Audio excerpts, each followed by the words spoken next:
राधे राधे सभी को। जय श्री हरि। आज हम सुनेंगे पुरुषोत्तम मास कथा अध्याय 6।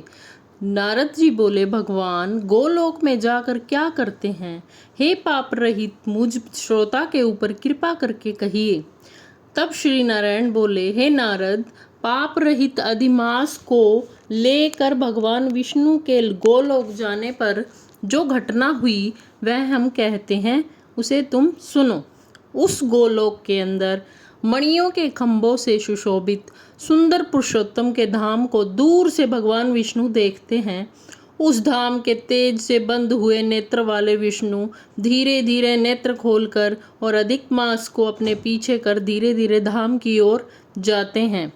अधिक मास के साथ भगवान के मंदिर के पास जाकर विष्णु अत्यंत प्रसन्न हुए और उठकर खड़े हुए।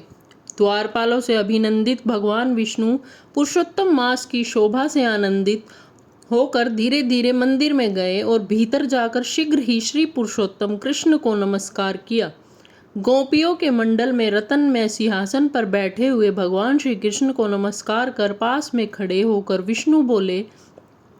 श्री विष्णु बोले, गुणों से अतीत गोविंद, अद्वितीय, अविनाशी, सूक्ष्म, विकार रहित, विग्रहवान, गोपों के वेश के विधायक, छोटी अवस्था वाले, शांत स्वरूप, गोपियों के पति, बड़े सुंदर, नूतन मेघ के समान श्याम, करोड़ों कामदेव के समान सुंदर, वृंदावन के अंदर रास मंडल में बैठने वाले, पीत रंग के पीताम्बर के सुशोभित, सौम्य बोहों के चढ़ाने पर मस्तक में 3 रेखा पड़ने से सुंदर आकृति वाले, रास लीला के स्वामी, रास लीला में रहने वाले, रास लीला करने में सदा उत्सुक, 2 भुजा वाले, मुरलीधर, पीत वस्त्रधारी, अच्युत्य, ऐसे भगवान की मैं वंदना करता हूँ।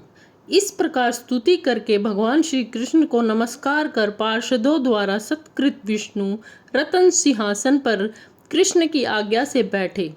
श्री नारायण बोले, यह विष्णु का किया हुआ स्तोत्र प्रातः काल उठकर जो पढ़ता है उसके समस्त पाप नष्ट हो जाते हैं और अनिष्ट स्वप्न भी अच्छे फल देने लगते हैं और पुत्र पौत्रादि को बढ़ाने वाली भक्ति श्री गोविंद में होती है।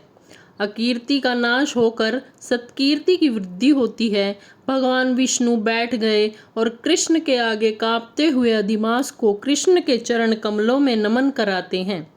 तब श्री कृष्ण ने विष्णु से पूछा कि यह कौन है, कहाँ से यहाँ आया है, क्यों रोता है? इस गोलोक में तो कोई भी दुख भागी होता नहीं है।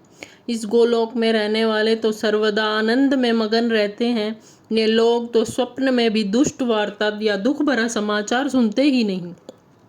अंत हे विष्णु, यह क्यों काँप रहा है और आंखों में आंसू बहता दुखित हमारे सम्मुख किस लिए खड़ा है?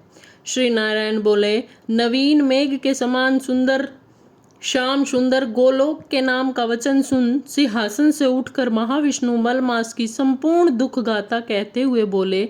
श्री विष्णु बोले, हे वृंदावन की शोभा के नाथ, हे श्री कृष्ण, हे मुरलीधर, इस अधिक मास के दुख को आपके सामने कहता हूँ, आप सुने। इसके दुखित होने के कारण ही स्वामी रहित अधिमास को लेकर मैं आपके पास आया हूँ।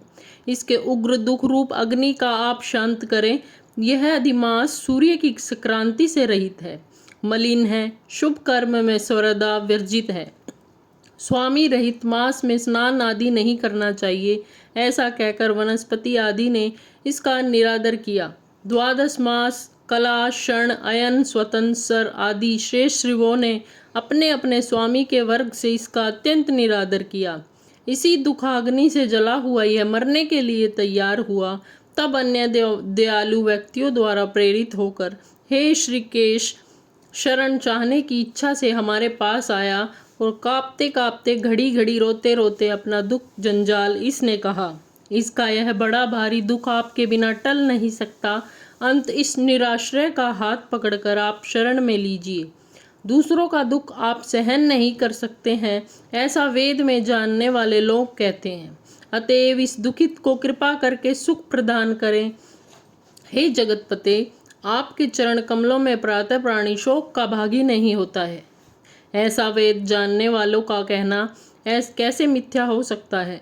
मेरे ऊपर कृपा करके भी इसका दुख दूर करना आपका कर्तव्य है, क्योंकि सब काम छोड़कर इसको लेकर मैं आया हूँ। मेरा आना सफल कीजिए। बारंबार स्वामी के सामने कभी भी कोई विषय न कहना चाहिए। ऐसी नीति के जानने वाले बड़े बड़े पंडित सर्वदा कहा करते हैं, इस प्रकार अधिक मास का सब दुख भगवान कृष्ण से कहकर हरि कृष्ण के मुख कमल की ओर देखते हुए कृष्ण के पास ही हाथ जोड़कर खड़े हो गए।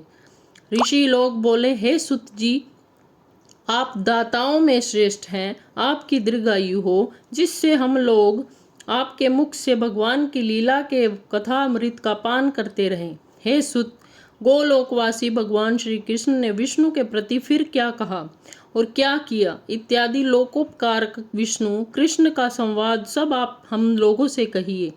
परम भगवत नारायण से पूछा, हे सुत, इसको आप इस समय हम लोगों से कहिए। नारद के प्रति कहा हुआ भगवान का वचन तपस्वियों के लिए परम औषध है।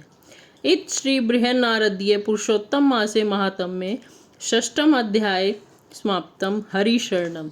जय जय श्री राधे।